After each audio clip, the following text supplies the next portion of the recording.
The hardest bets are never about money. They are about pride, about proving something that should never have needed proving in the first place. Looking back now, I sometimes wish I had laughed, walked away, and forgotten that careless challenge forever. It would have saved me months of heartbreak, confusion, and the kind of love that changes a person forever. But life has a strange way of hiding its greatest blessings behind the worst decisions. Before we begin, take a quiet moment to settle in. If this story speaks to you, we'd love to hear your thoughts after you've finished listening. Your reflections help make this community of ripple of kindness even more meaningful. Everyone in town knew Ethan and me as inseparable best friends. We had grown up on the same street, survived school together, worked summer jobs together, and shared dreams that felt much bigger than the tiny place we called home. Ethan had one rule that everyone respected without question: never try to get close to his older sister, Claire. She was famous for her sharp mind, serious attitude, and impossible standards. She rarely smiled, never attended parties, and politely rejected every man who ever tried to ask her out. People whispered that her heart was made of ice. Others believed she simply thought no one was good enough.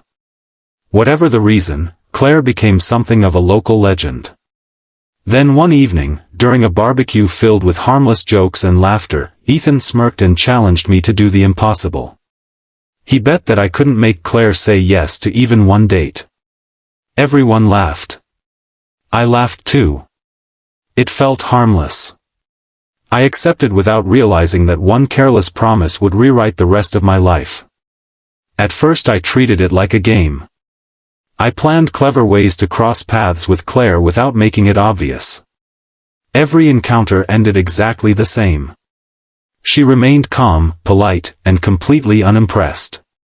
While everyone else tried to charm her with confidence and expensive gifts, I accidentally embarrassed myself almost every single time. I spilled coffee while trying to act relaxed. I got caught in the rain carrying groceries that weren't even mine. Once I helped her fix a flat tire and somehow managed to cover myself in grease from head to toe.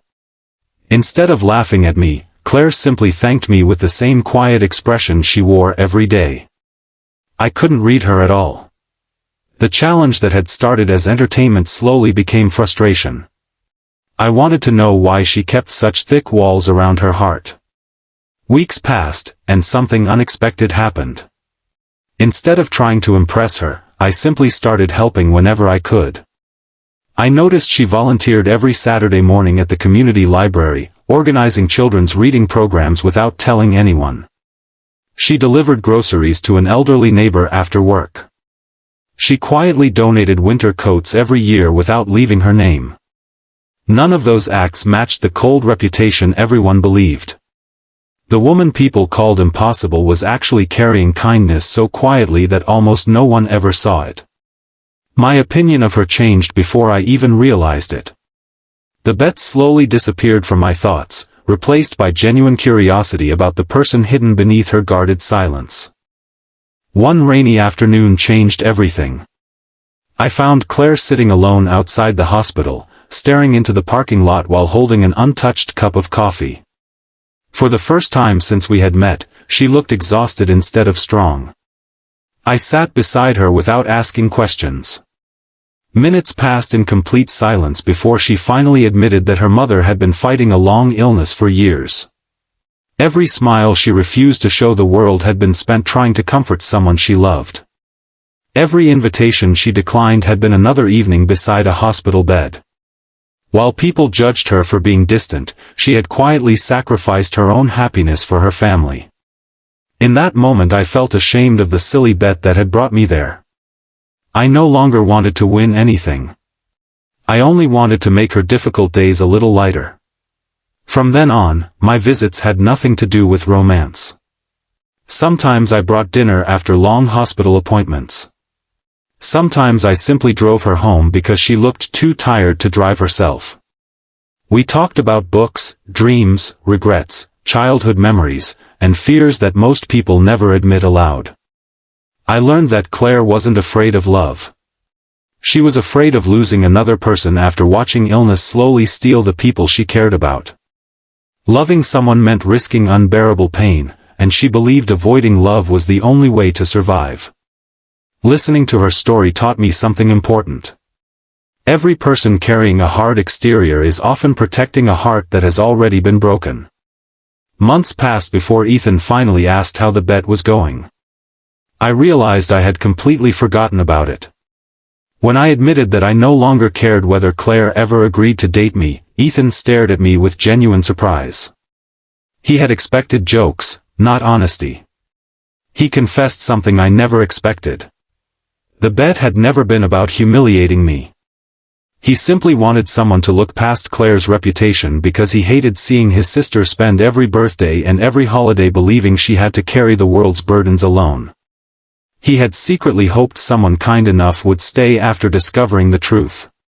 His words stayed with me for days. Not long afterward, Claire's mother passed away peacefully. The weeks that followed were filled with silence heavier than words. Grief has a way of making even familiar places feel empty. I didn't try to fix her sadness because I knew it couldn't be fixed. I simply stayed. I helped organize family photos, cooked meals she barely touched, and listened whenever memories became too painful to carry alone. Sometimes the greatest gift we can offer another person isn't advice or solutions. Sometimes it's simply refusing to let them face the darkness by themselves. As spring slowly replaced winter, I noticed something beautiful beginning to happen. Claire smiled more often. They were small smiles at first, almost uncertain, as if she had forgotten how they felt. She started reading novels again instead of medical reports. She planted flowers outside her mother's favorite window even though no one would ever see them from inside again. Watching her slowly choose life after grief became the most inspiring thing I had ever witnessed. She wasn't healing because time erased her pain. She was healing because she finally allowed someone to walk beside her while carrying it. One quiet evening we stood together watching the sunset paint the sky with colors neither of us could describe. Claire looked at me with tears quietly gathering in her eyes, not from sadness but from gratitude. She admitted that for years she believed strength meant facing everything alone. Meeting someone who stayed without expecting perfection had completely changed her understanding of love. In that moment, without dramatic speeches or grand gestures, she finally gave the answer everyone once believed impossible. She chose to let someone into the life she had protected for so long. The bet had ended long before that evening, but what replaced it was something neither Ethan nor I could ever have predicted. If this story has touched your heart so far, thank you for sharing these moments with us. Stories remind us that compassion often reaches places pride never can. Special request, tell us in the comments what you think was the real turning point in Claire's journey, the bet, the friendship, or the decision to stay through her hardest days. As I look back now, I no longer remember the wager, the laughter, or who technically won. I remember the quiet acts of kindness that slowly melted fear into trust. I remember discovering that the strongest people are often carrying the deepest wounds. Most of all, I remember learning that real love is never about conquering someone's heart. It is about earning a place beside it through patience, honesty, and unwavering kindness. Sometimes the greatest miracles begin with the smallest choices, and sometimes a foolish bet becomes the unexpected beginning of a beautiful second chance that changes every life it touches forever.